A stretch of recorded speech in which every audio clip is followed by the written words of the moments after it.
खीरी जनपद के लखीमपुर में पहुंचे माननीय मुख्यमंत्री योगी आदित्यनाथ जी ने अपने संबोधन में संबोधित करते हुए क्या कुछ कहा, सुनिए। आज ये मेरा सौभाग्य है कि मुझे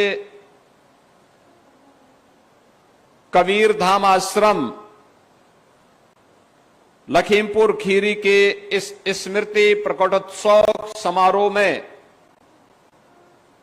आप सबका दर्शन करने का अवसर प्राप्त हो रहा है।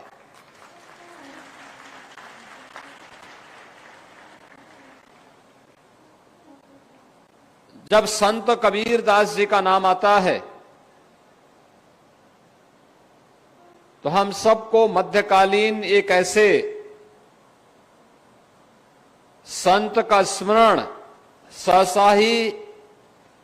हर भारतीय के मन में उमड़ पड़ता है, जिस संत ने अपनी बेबाकी के कारण निर्गुण भक्ति की एक ऐसी धारा अपने दोहों, अपनी साखी, अपनी शब्दियों के माध्यम से उस कालखंड में प्रवाहित की थी, जिसने सामाजिक विसंगतियों पर प्रहार करते हुए आत्मा और परमात्मा के बारे में आम जनमानस को स्थानीय भाषा में समझाने के लिए बड़ी सहजता और सरलता से उन्होंने अपनी साखी, शब्दी और दोहों के माध्यम से समझाने का काम किया था। ऐसी भारत की भक्ति की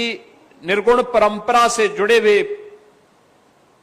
संत कबीरदास जी महाराज की परंपरा में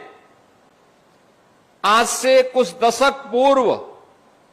इस लखीमपुर खीरी में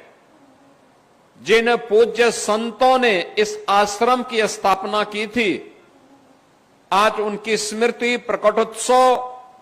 समारोह को पूज्य संत असंग देव जी महाराज के द्वारा जिस प्रभावी ढंग से आगे बढ़ाने का काम हो रहा है, इस अवसर पर मैं उन पूज्य संतों श्री क्षमा देव जी महाराज, पूज्य संत गुरुमन देव जी महाराज और इस परंपरा से जुड़े हुए उन सभी पूज्य संतों की जिनकी स्मृति के लिए प्रकटोत्सव आज यहां पर आयोजित हो रहा है, जिन्होंने कबीर दास जी की वाणी को अपने व्यवहारिक जीवन में उतार करके उसके अनुरूप जीवन जिया था, उन सब की स्मृतियों को नमन करते हुए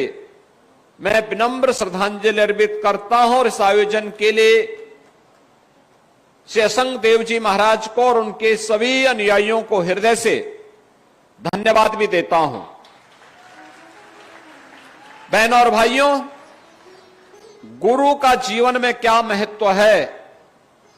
यह भी कबीरदास जी महाराज ही हमें बताते हैं कि गुरु गोविंद दो खड़े काखे लागू पाए,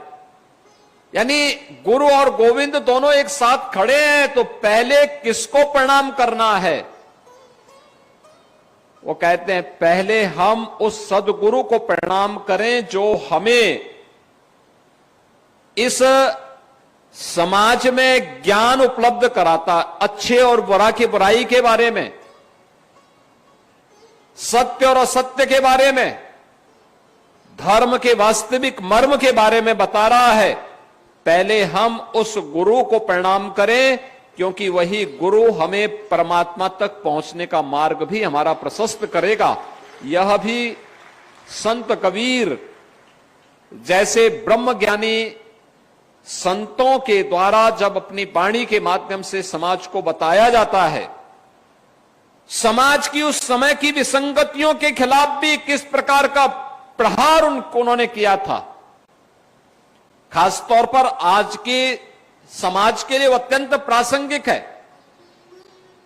जिसमें लोगों के मन में अधिक से अधिक संपत्ति बनाने की घोड़ सी लगी है। अधिक से अधिक संपत्ति हड़पने और बनाने की जायज और नाजायज दोनों तरीके से, उनके बारे में भी कबीर दास जी ने जो बातें कही कि साई इतना दीजिए जामे कुटुंब समाए, मैं भी भूखा ना रहूं साधु न भूखा जाए।